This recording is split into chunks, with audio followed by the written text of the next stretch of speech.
পয়লা March নয়, তার আগে থেকেই শুরু হয়ে যাবে বাংলার প্রায় 25 লক্ষ মানুষের ব্যাঙ্ক অ্যাকাউন্টে 100 দিনে কাজের টাকা ঢোকার পালা।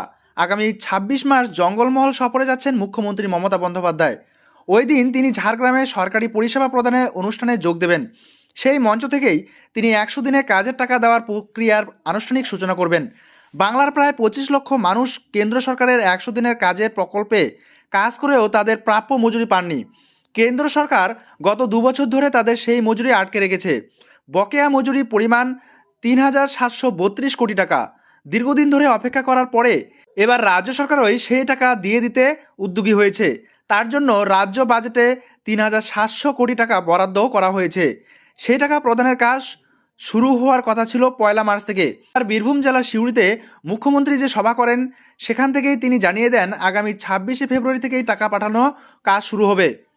নবান্ন সূত্রে জানা গিয়েছে, আগামী 26 ফেব্রুয়ারি থেকে মুখ্যমন্ত্রী জঙ্গলমহল সফর শুরু হচ্ছে। তিনি সেই দিন অথবা তার আগের দিন কলকাতা থেকে সরাসরি ঝাড়গ্রামে আসবেন। 26 তারিখ ঝাড়গ্রামে সভা করার পাশাপাশি সেই দিন অথবা তার পরের দিন তিনি সভা করবেন মেদিনীপুরে। তারপর যাবেন বাঁকুড়া ও পুরুলিয়ায়। অর্থাৎ জঙ্গলমহলের 4 জেলাতেই এবার মুখ্যমন্ত্রী পা পড়তে চলেছে। ভুললে চলবে না, জঙ্গলমহলের 5টি লোকসভা কেন্দ্রের মধ্যে 19-এর লোকসভা ভোটে বিজেপি 5টি আসনেই জয়ী হয়েছিল। সেই প্রেক্ষাপটে লোকসভা নির্বাচনের আগে মুখ্যমন্ত্রীর এই সফর রাজনৈতিক ও প্রশাসনিক দিক থেকে বেশ তাৎপর্যপূর্ণ হয়ে উঠতে চলেছে। যদিও তৃণমূল সূত্রে জানা গিয়েছে, মুখ্যমন্ত্রীর জঙ্গলমহল সফরে মেদিনীপুর নাও থাকতে পারে। সেক্ষেত্রে ঝাড়গ্রাম, বাঁকুড়া ও পুরুলিয়া সফর শেষ করে কলকাতায় ফিরবেন মুখ্যমন্ত্রী। তারপরে তিনি 2 মেদিনীপুর জেলা সফরে যাবেন। 19-এর ভোটে তৃণমূল জঙ্গলমহলের সমর্থন হারিয়ে ফেললেও 21-এর ভোটে সেই সমর্থন কিছুটা হলেও ফিরে পায়। ঝাড়গ্রাম জেলার 4টি বিধানসভা কেন্দ্রের মধ্যে 4টিতেই জয়ী হয় তৃণমূল। বাঁকুড়া, পুরুলিয়া ও পশ্চিম মেদিনীপুরের জঙ্গলমহল এলাকাতেও তৃণমূল বেশিরভাগ আসনেই জয়ী হয়েছে। এবার পালা লোকসভা নির্বাচনের বিজেপির হাত থেকে পুরুলিয়া, বাঁকুড়া, বিষ্ণুপুর, ঝাড়গ্রাম ও মেদিনীপুর আসন ছিনিয়ে নেওয়ার।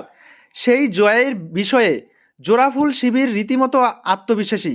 কেননা গত বছর হয়ে যাওয়া পঞ্চায়েত নির্বাচন জঙ্গলমহলের বুকে কোনো ছাপই ফেলতে পারেনি বিজেপি। একই সঙ্গে মুখ থুবড়ে পড়ে কুমিরদের পৃথকভাবে ভোটে লড়াই করার ফলও। এই 2 ঘটনা আত্মবিশ্বাসী বাড়িয়েছে তৃণমূল। তারপরও এবার সেখানে সফরে যাচ্ছেন মুখ্যমন্ত্রী, যার অর্থ জঙ্গলমহলের জন্য কয়েক হাজার কোটি টাকার প্রকল্পের উদ্বোধন ও শিলান্যাস করবেন তিনি। জঙ্গলমহলের জনতার হাতেও তুলে দেবেন সরকারি পরিষেবা, পাশাপাশি সূচনা করবেন 100 দিনের কাজের টাকা দেওয়ার।